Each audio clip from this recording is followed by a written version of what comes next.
हमरा इच्छा हो गया बम खाए के और बम अगर खाए के तो अरेर के बैजू बम से बढ़िया बम नहीं।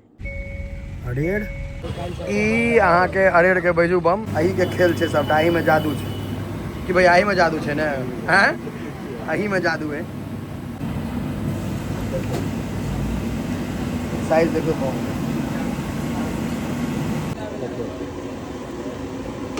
कते बम मेरे कढ़ाई में अखन 32 का 32 टा में भेट गेलै। साल से भाईजी हम बनबै छियै तकरीबन हम 20 साल से बैसे छियै।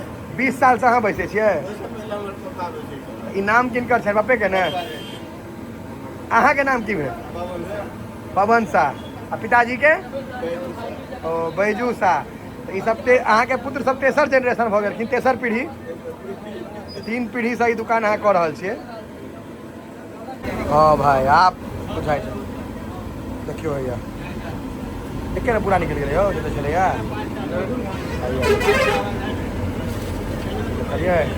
ये पूरा फील्ड छै आ एकरा खत्म होय में कते काल लगते सेहो देखियो, तुरंत खत्म हो जाए। 1 मिनट में सबटा खत्म हो जाए। 20 रुपया मुरही फ्री। देखियो भेटल है मुरही आ बम, देखे का पसीना छुआ लगा, गरम छै, स्वादिष्ट से।